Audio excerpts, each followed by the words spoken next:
Cross Steampunk, we build new things from old junk. Copper, brass, wood and leather. Hatton Cross Steampunk, rolling art is our fun. Watch us as we put 'em all together.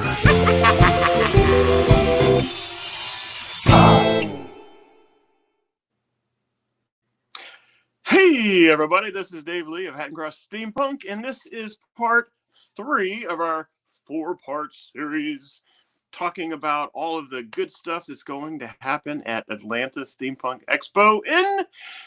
No, that's wrong. It's actually in Atlanta, Georgia. I don't know why you were saying Florida, but no, it's in Georgia. Anyway, in Atlanta Steampunk Expo, we will be having the annual deathmatch races.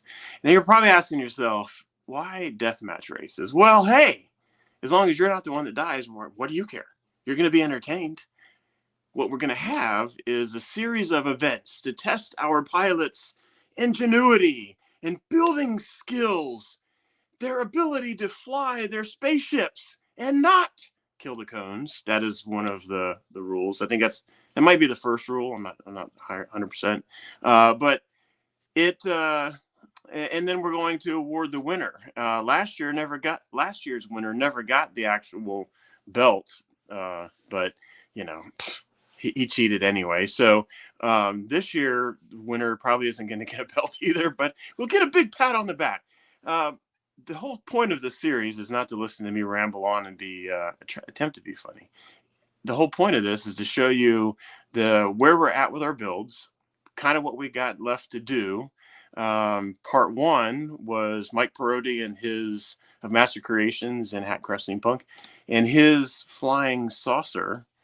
Part 2 was Dr. Jeff Church, also from Hatton Cross Steampunk, and his lunar Venusian moon rover, land rover, moon rover.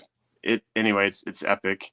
Tonight you're going to see my steampunk anglerfish spaceship. I should be able to get my own ship's name right. And then tomorrow we're going to have Miss Sherri Lehmbeck show you her... I don't know, have we come up with a name yet, Sherri, for yours? Not yet. Nope. Not yet. All right.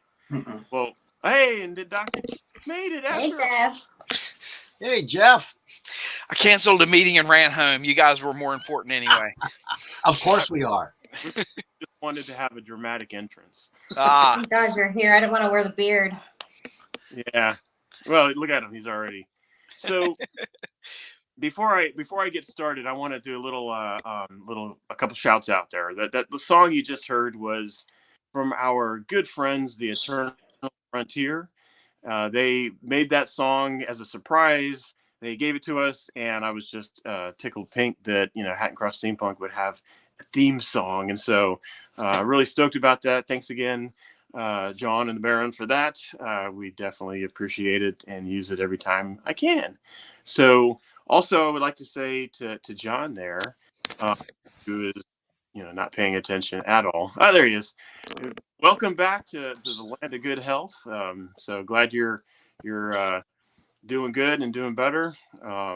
Mike and myself are getting over COVID, and my wife and my daughter and her husband, all the whole family's been sick. So no, I had intended on dressing more steampunky, but it is like 42 degrees in my workshop right now, so this is what you get.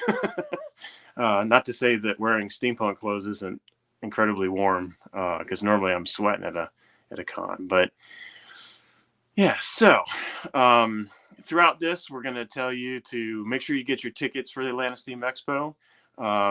Miss Gabi Isabel, who's the brains behind all of the tech that you're seeing tonight. There you go. She's going to pop up the tickets. Links, but thank you, Gabi, for making all of this possible. We would have been, way less high tech if it was left to our, to me. So without that, any more ado and no more gilding of the lilies, let me show you where I'm at with my steampunk angler fish spaceship. Now you kind of see, there you go. You can kind of see where I'm at now. This incredibly, beautiful high-tech representation of my tail that will be on. I just did that to kind of show behind the engine. I've got a rod sticking up, and I'm going to make the tail.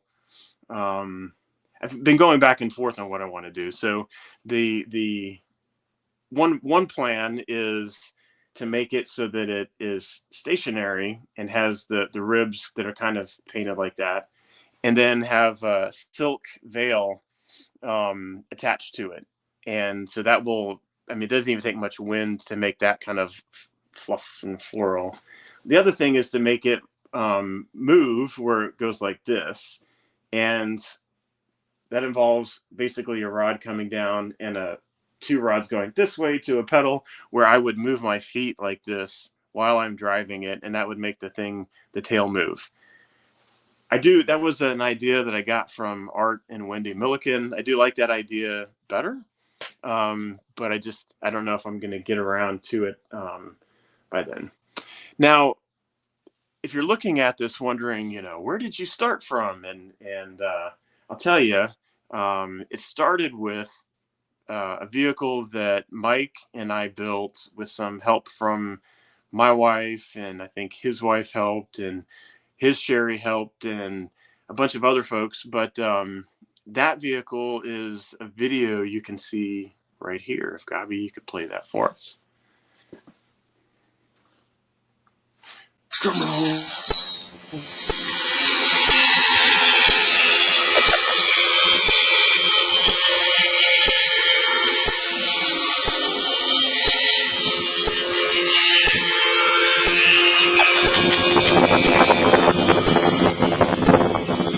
See in the dark what this puppy looks like.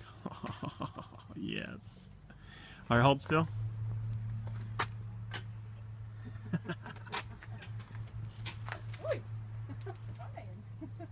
Oh, this is really like, it's really sensitive. So that was, it's built on the same wheelchair, and that was our version of a steampunk version of the Slave One Boba Fett ship.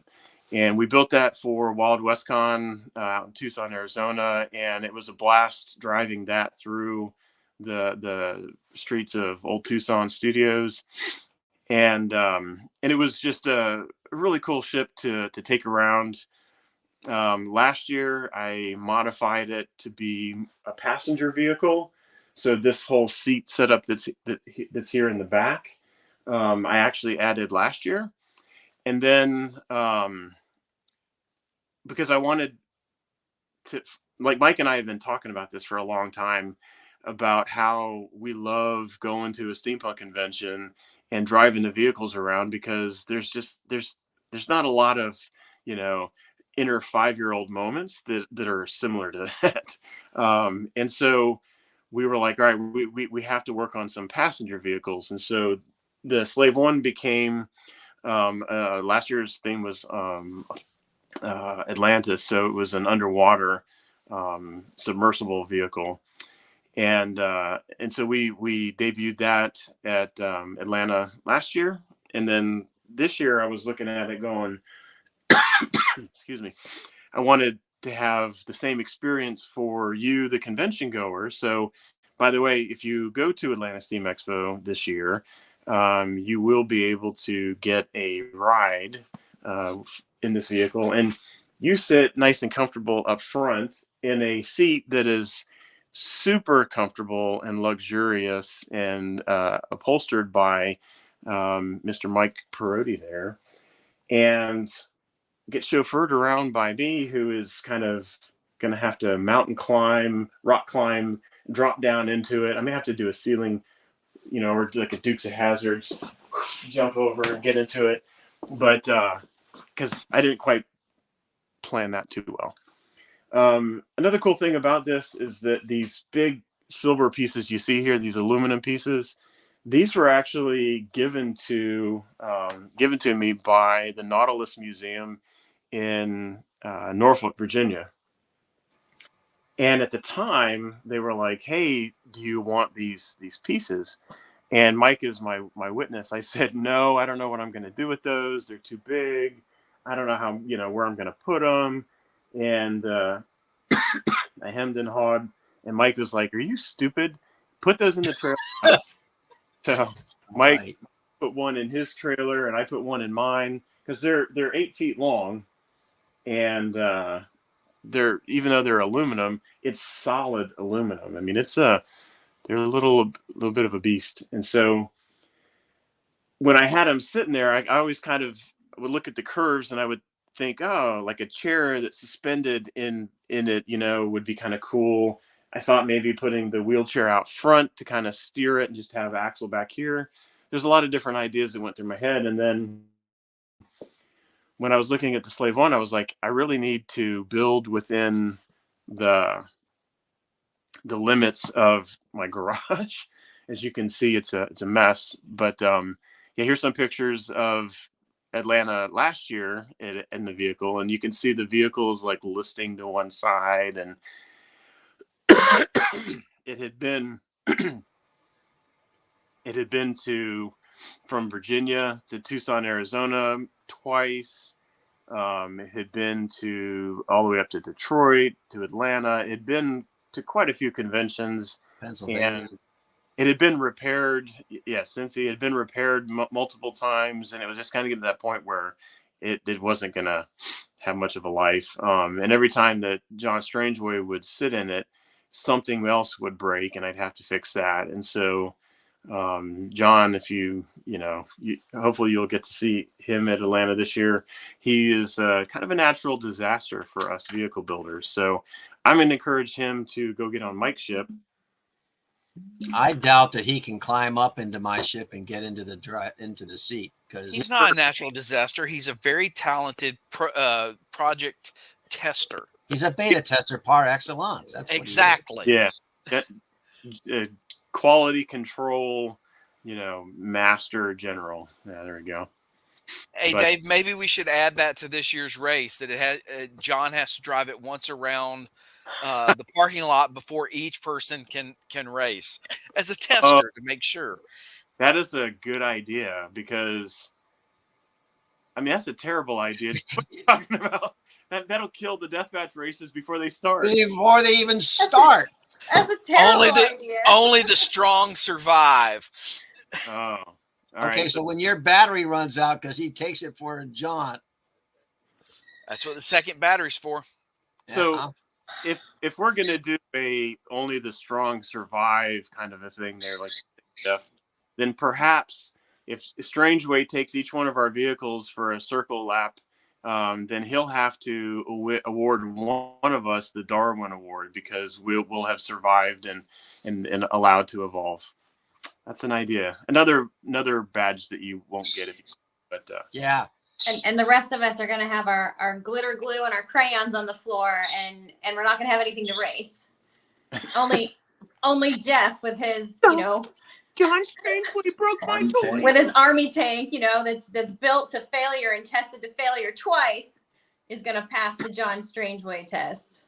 Well, nothing. I mean, if you don't know or haven't been around John Strangeway at a convention, it is a legit phenomenon. Whatever he gets on, he breaks. I mean, 100% without fail. And I think there was one time in Cincinnati that there was this big seesaw thing called a mustache ride, right? And he got blamed for breaking it when actually it was because wait, we're live. I've already confessed to that crime. And so I blamed him, because Leah was, Chris Lee's wife, Leah was going to kill one of us. And I was like, he did it. It wasn't me. But so back to the ship. Sorry. It is, in case you didn't get it before, it is built on an electric wheelchair. I was super fortunate enough to find at our local DAV, Disabled American Veterans Thrift Store, this wheelchair that's rated for 400 a person up to 450 pounds, and you don't really find those wheelchairs too often. And so it's pretty beefy. Like it can handle quite a bit of weight, and I'm maxing. I'm stressed the heck out of it. You max it out every single time you build something on that poor thing. It's amazing. Yeah, I mean the vehicle itself, I don't know how much it weighs, but it's quite a bit. And then me, I'm 260, and then whoever sits in the passenger seat is gonna, be whatever they weigh. So it does without problem. So I'm pretty excited about that. I paid $100 for that wheelchair, and then I had to buy new batteries, and that was pretty much it. I used as much of the original ship as I could, the slave one, because I really don't like wasting stuff. You couldn't tell by looking around the room here that he doesn't waste anything. That's right. Well, you can't tell that it's like a hoarder's, paradise in here. But I don't like getting rid of stuff when I see a purpose or use for it. And so I wanted to, when I stripped down the slave one to just the chair and then the rear pilot seat, I was like, I put everything in a big pile here and in boxes, and I've slowly been, like seeing what I could repurpose and add back to it. So the old ship, the old design was kind of a tombstone shape. This is kind of similar. But when I used these, I thought it just made me maybe think of like fish bones, in a roundabout way, I guess. and so I was like, I had plans originally I was going to use a bumper boat like Mike was doing. And then I just kind of decided to go with this and, kind of recycle this idea that we've had for a couple of years now to build anglerfish ships. If you're looking at it thinking it doesn't look like an anglerfish, I'm going to take the camera off of the stand here and walk around and show you. But the things that I'm trying to do to make it look more fishy. So I will have the tail here, whatever configuration that is, whether it's one that moves or it just sits there and frills. I will have this.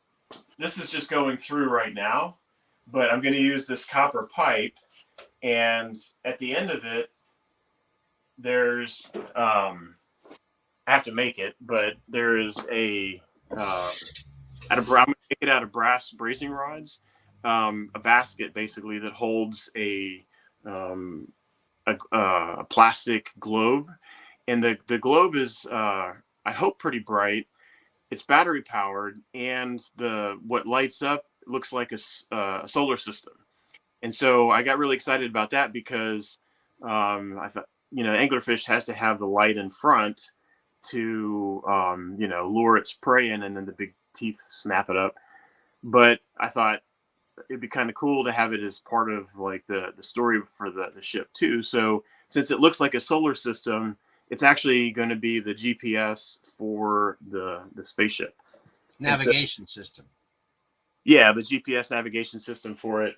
And so I'm still working out some kind of, crazy bells and whistles of how, because I want to have more of a show that, the person steps into and have them, I don't know, they're going to be a part of it. The front here, I'll bring the camera around in a minute, but it swings open like this. And so you get to comfortably get in and sit down. And then the front door closes. It's actually an old dryer door. I wish I could turn the ship around, but it's too big. It's actually 8 feet long. Without the tail. Without the tail. And then 36 inches wide. Actually, you know what? Let me just go ahead. Forgive the shaky real quick, but so what we have here. So this is the front of the ship, and these, if you look at anglerfish, they've got two eyes, and they're normally on kind of more on the side, but it's a ship. So, and then this part right here, I have the guns here, but I'm kind of on the fence of if they're going to stay there, because I want to have a little door that goes across here. It won't be tall, but it will have all of the big gnarly teeth that I'm going to make out of EVA foam. So you'll see the big gnarly anglerfish looking teeth, and I think that's going to look really good. But I need to put it there, and Put the them guns on the are kind of in outside. Put Say them on the again? outside of it. Put it on the outside where they are right now, but flip them around so they're on the outside of the tubes. Yeah, I put them. I mocked them up out there, and they actually fit better out there. But then I now go from 36 inches to like Go big or go home. You're gonna have to. You're gonna have to open 2 doors to get it in, anyways. yeah. I want to What's be a able couple? to go. What's a always, couple though. more inches, Dave? Hey, don't use my words against me. Size matters. I wanted to show you the. Excuse me. Sorry for coughing. I blame COVID. But this is the seat. It's a little dirty right now, but You need to clean that seat.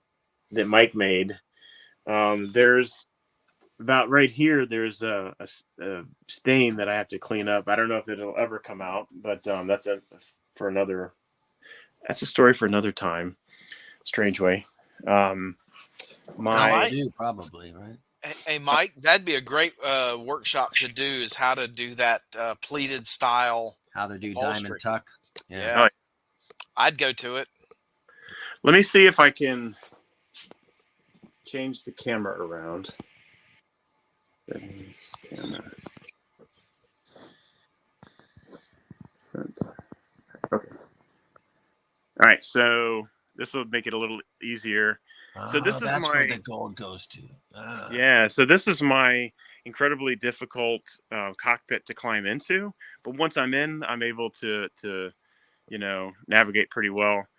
This is an actual piece of copper that I had. All these holes are from it was on other projects, but I'm still placing out where I want to do my gauges. I've got some really crazy stuff that that Jeff will probably get a kick out of.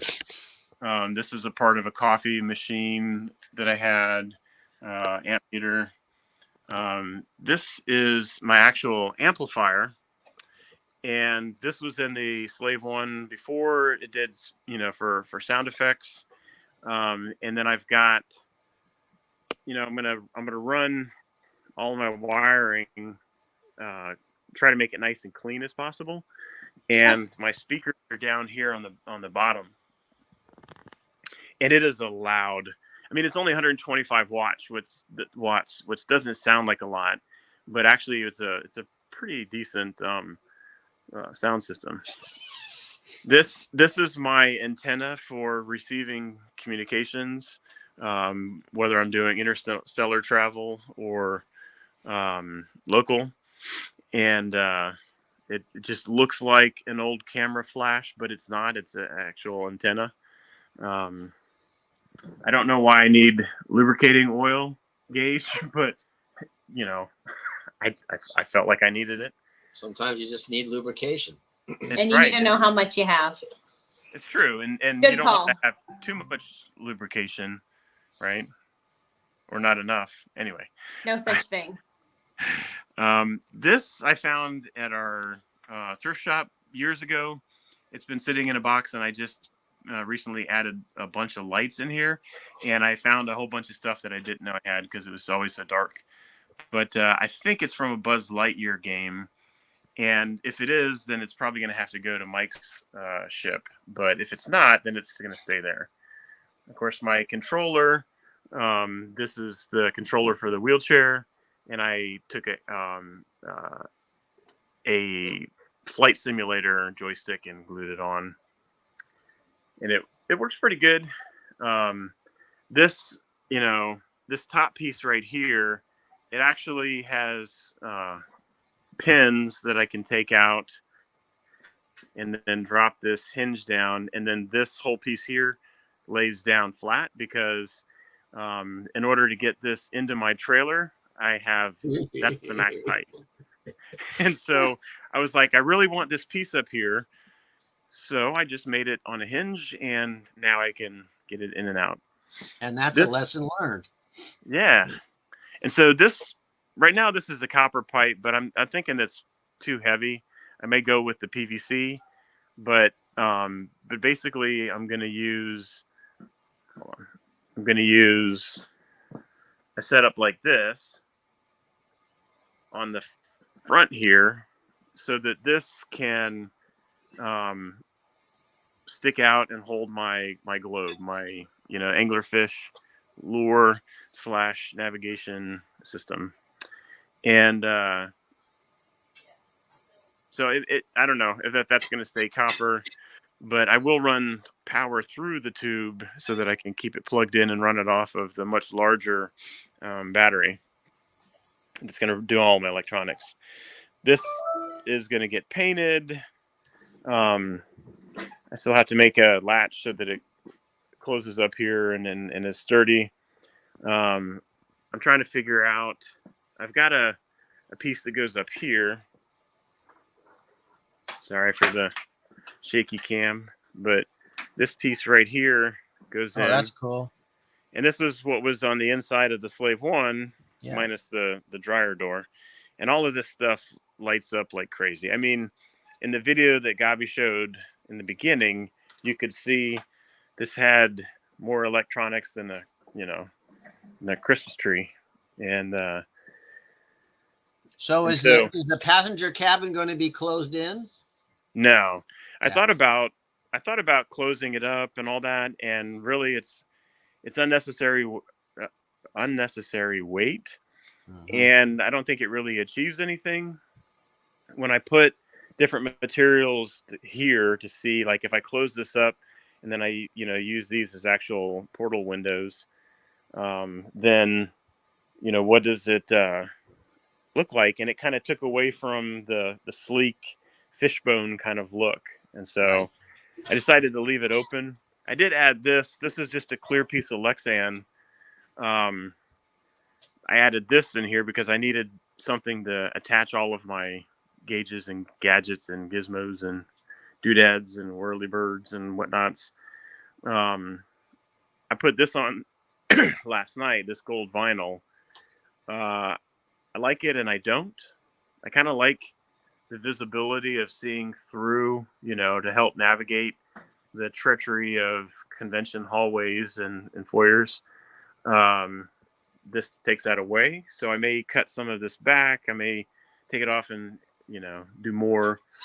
I don't know. I'm still figuring that part out. Originally I had a different backpack. I had this backpack attached, and it's much larger, and proportion wise it looked really cool back here, but it's also what I plan on wearing when I'm wearing my astronaut suit. So this is probably what's going to get used, and it's got a nice red plasma disc in the back, and it'll light up, be a kind of a cool effect, and I can just leave it on the ship. Some of the other, yes. We have some questions.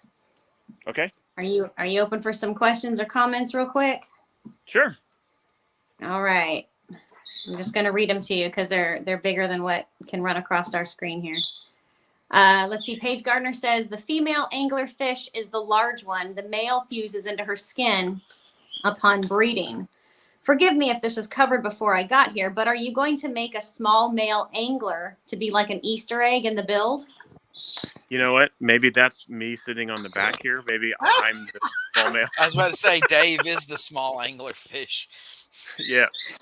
Awesome. I mean, if you think about it, your head's right here and my crotch is right here. So we're already in kind of an intimate setting to begin with. Intimate.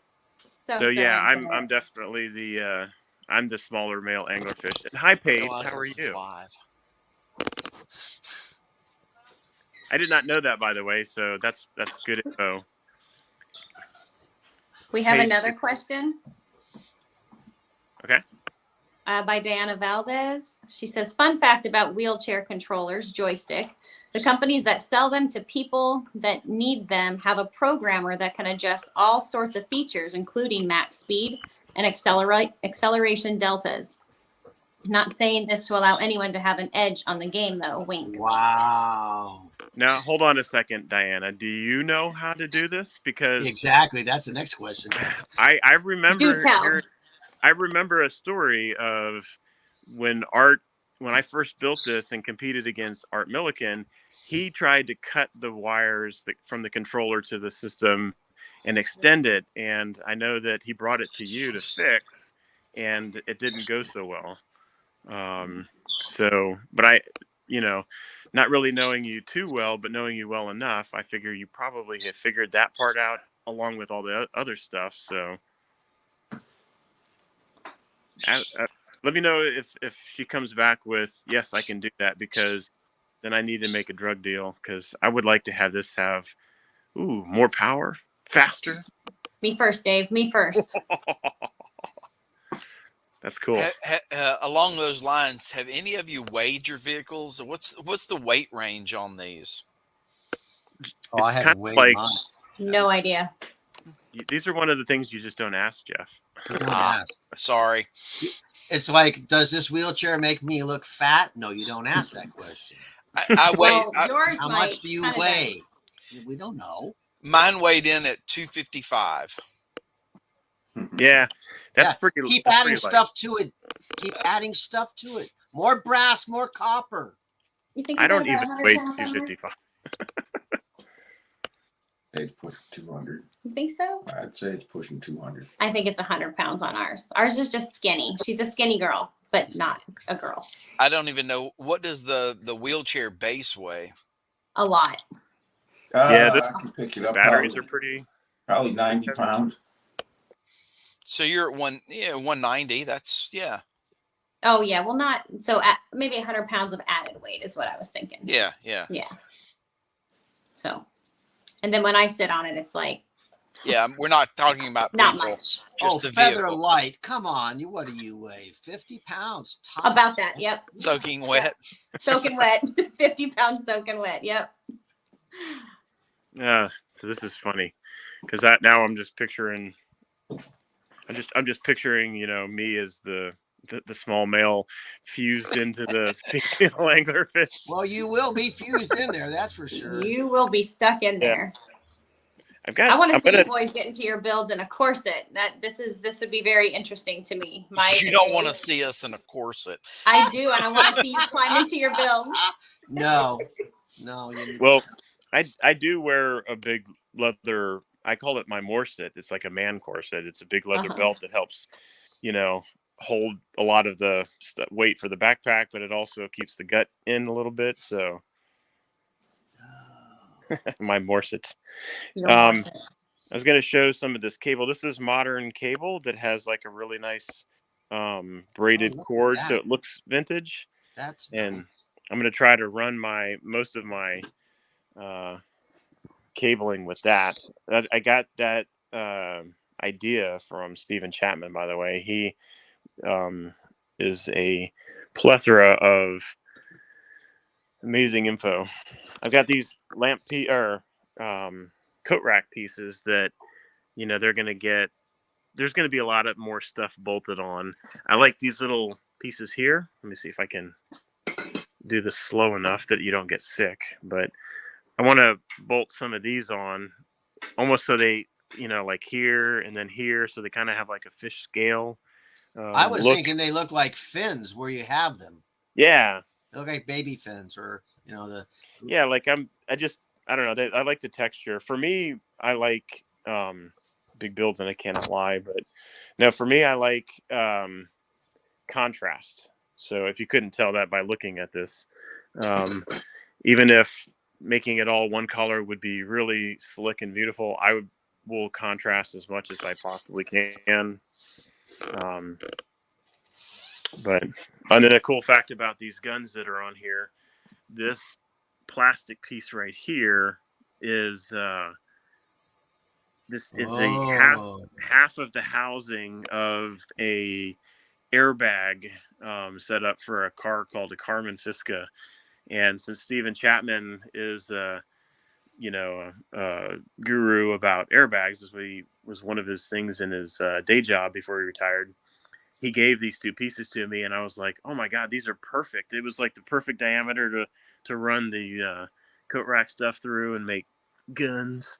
This might be a little easier to see, but this is what they look like. So that's half of it. And don't want to share that view. So yeah. So questions for y'all. Yeah. Obviously, I'm getting to the point where I can't really add a whole lot more. So What are the two portals there that you're using for eyes? these, Yes. these are they're normally orange. They're plastic Plant pot, stands. like plant stands. There you go. So, and that's what this is too. These are the same thing. But and I just have them zip tied on to see if I like the look of it. But if you spray Plasti Dip on them and then paint them copper, they hold the color pretty well. And then How this about was the garbage can lids? yeah. So that is oops. Sorry. That is, you can see it here much clearer. The top of an old trash can, and this is the bottom of it. And I had done some welding on top of this, and so there's all these holes underneath of this. There's all these holes burnt through it, and to get rid of the evidence of destroying my wife's outdoor trash cans that she had, we cut them up and made the sides. And these actually had the Slave One wings were a part of this. So When you do stuff like that, it just amazes me how much Same. junk cram onto a build. that can look so amazing for such Yeah. a. So, do you have any problem with the Plasti Dip peeling off, or any prep for the plastic before you put the plastic dip on it? Yeah, so if you're talking about PVC pipes, then basically the cleaner you get the PVC pipe, or like alcohol or whatever, then the better your chances of something sticking. What I've found is that actually I can show you.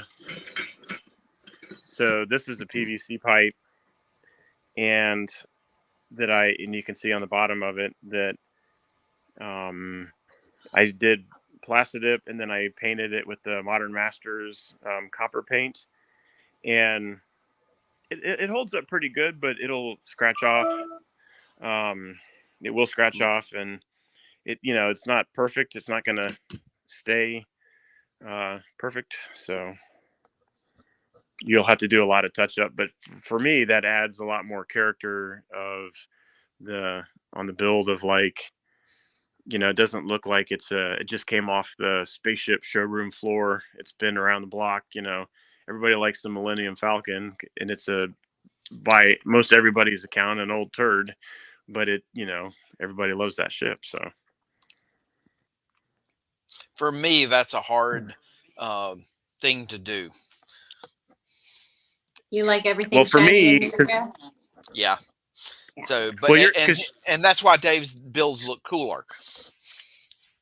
No, I wouldn't say They look that. pretty That's why they look different, because you are used to working within thousandths of an inch and to a level of perfection. So your brain only responds to perfection. Me, I'm used to like winging it, going, well, that's going to be good enough. And I'll measure with my screwdriver, and there we go. There's the center part. And, so that reflects. Jeff, he drives me crazy, just so you know. That is exactly how I measure everything too. Like, But that'll work. There's a beauty and an art to that. Sure. Yeah, that's what we'll call it. Really, it's like laziness a little bit for me. So, I mean, I don't want to go get a measure stick. This is what I have within reach, and this is how I'm going to measure it. So, Got rulers everywhere. So Drives Mikey crazy. Drives me crazy because I have to get a ruler, and he's walking around with a drill going, oh, that's about right. Zzz, and I'm like, ah! Yes. Me Yeah, there's too. another level to that, Mike. I don't reach for rulers.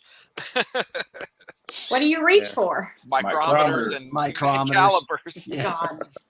I don't even. Rulers Yep. are for carpentry. Yeah, well. Rulers are for losers. Who needs a ruler, right, Rulers are Dave? for losers. These I'm trying to.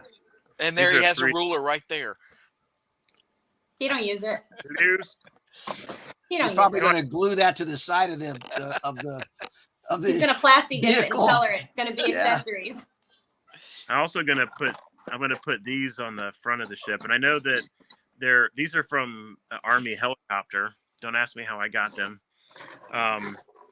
And I thought it was like, planes where one would be one color and one's red, one's green, so you know if it's flying towards you or away from you. But I only managed to get, to green a ones. blue and a green one. So, but they're gonna go on the front, on the bottom here somewhere, up there, just because I think they're cool. And of course, I have lots of other gauges and things that I'm trying to figure out where to go. I've got these cool copper doohickeys that are flexible, and and then if I've got back in here, I've got boxes and boxes of stuff that I can add, and then I've got stuff over here of boxes and bins and vehicles and things that I can use. I tried to send Sue to look for a piece of brass for me, and she said, hell no, I'm not going up there looking through all that brass. You do it. You know where to look. I'm going to put my camera back up here. All right, do we have any more questions? Did Diana ever answer the question about is she able to? She did. Did she? Yeah. She says Art had overloaded the controller. They have a lot of safety features that make builds like this not work well. Honestly, the best plan is to rip out the original joystick, who needs safety, and install a golf robot controller like a Sabertooth. Okay, I'd have to Google that. Yeah. But, Jeff is nodding his head. He's like, okay, that makes sense. we're Jeff, gonna yours goes fast enough. we're gonna have to find out, Diana, what you like as far as like sweets or bribery things or whatever, because I think Friday night we're gonna be all like, help me out here and tell me what I can do, and because I'm not above cheating. I'll even tell you I'm gonna cheat. I'm not gonna lie about it.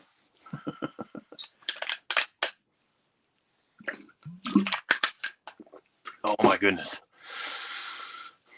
So Mike, are you gonna cheat? So are we going to get into a bidding war? Who can? I'll match your offer to keep them from helping you. well, I mean, so we already know that actually, Gabi, are you able to let us know, is the amazing thing that's going to be auctioned, is that public knowledge, or is that, do I get zapped if I mention that? Is there in the chat? Can somebody? She said, yeah, you can mention it. Oh, sweet. So I'll tell you a little story. It was either, I think it was 2009, possibly 2010. I went to my very first steampunk convention, and that was up in Detroit. And that's where I met Strangeway for the first time. It's where I met Chris and Leah Lee, I believe, were up there. I met a lot of like really influential people and like who helped kind of define what I thought steampunk was. And then there was this person done up as Professor X, driving around a Professor X wheelchair, and there was some kind of like cranberry vodka juice in the back, and I'm standing there admiring this, going, I have to build a vehicle. So Diana built that, and it survived. Strange way driving it, because I was in the foyer watching him go zipping by, and then crashed it into something and broke something on it. I don't remember what. And but I was just standing there going, I have to build a vehicle. So the very first vehicle I ever built became came to be because I was inspired by Diana's creativity. So thank you for, yep. And there it is. And so one of the amazing things is that she has put this up to be auctioned to raise money for, and I have to find out, maybe Gabi can put in the chat what the charity is, but it is being auctioned to raise money for that. And that is unbelievable. And and not only that, like one of the things that like made me drool even more than how beautiful it is, and then you could drive it around, and then it had booze that you could dispense. It also had sound effects that were all triggered by like movement and things. So I remember like it had like a locomotive sound when you went forward, and oh my gosh, it was quite amazing. I know I'm not going to have enough money or space to put it in, or when I bring it back here. So, but I do hope that people have some deep pockets that show up, because did she put in the chat what the charity is called? No, not yet. No. I know that it is. I don't want to say the name because I can't remember. I don't want to say it wrong. But anyway, so that's cool. So like the steampunk vehicle that got me started wanting to build a steampunk vehicle is actually going to be there now. Cool. 14 years later. I still don't remember if it was 2009 or 2010, but yeah. Awesome. That's awesome. So all of this madness and insanity from the four of us is all your fault, Diana. we're blaming you.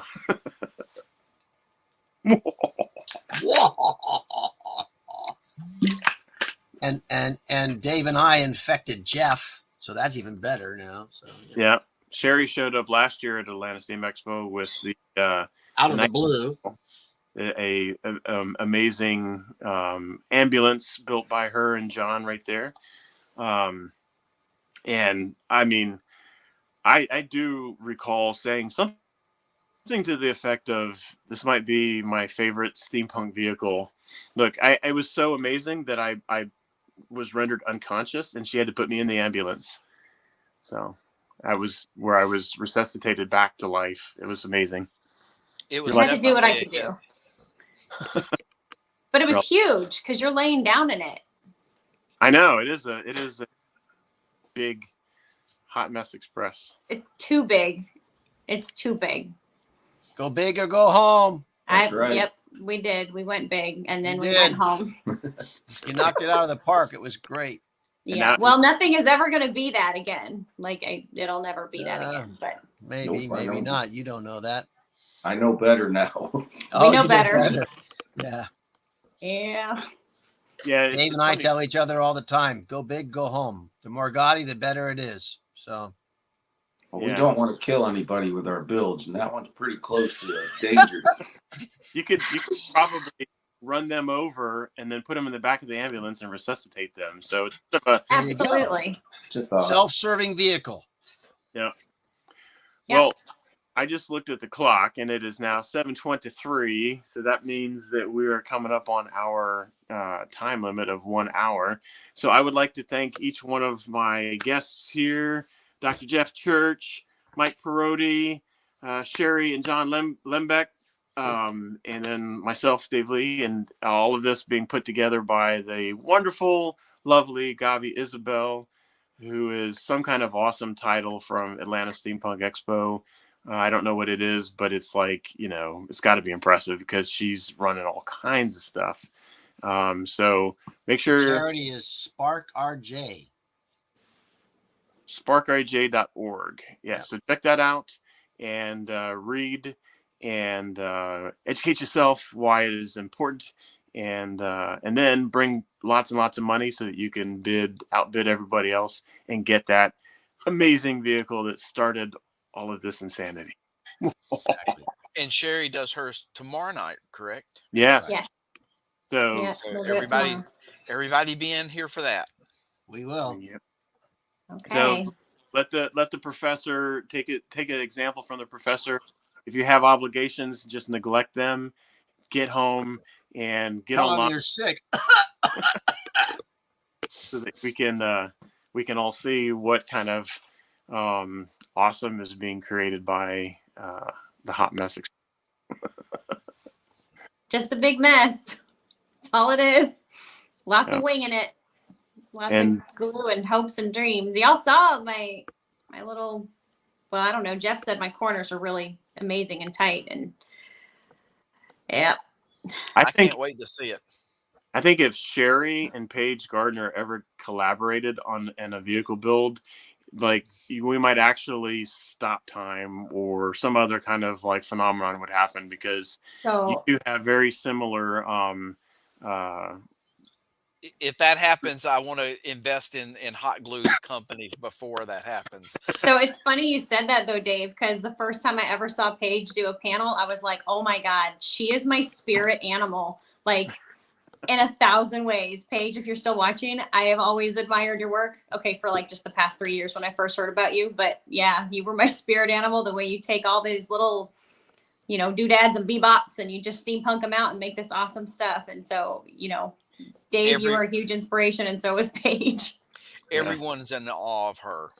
Yes. Paige. For sure. Well, be sure that be sure to go and get your tickets for the Atlanta Steampunk Expo. It is February 10, 11, and 12. Yep. And it's going to be a phenomenal time. You'll be able to see myself defeat Jeff, Mike, and Harry at the deathmatch. In some universe, that's true. In your dreams. You'll be able to see me win the Darwin Award because John's gonna, mine will survive Strangeway, and you'll be able to witness the first vehicle that started all this.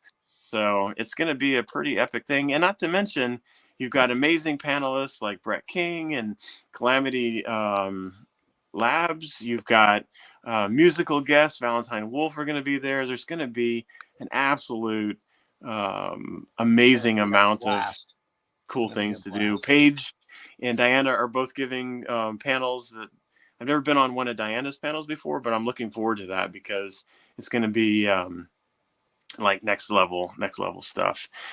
Paige always is an amazing person to learn from and talk to, and you just want to hug her or get hugged. And Dave and I will have a nice backdrop of a space scene, so the vehicles, you can do your little selfies and get pictures taken. So awesome. Can't wait. Yeah, I'm looking forward to it.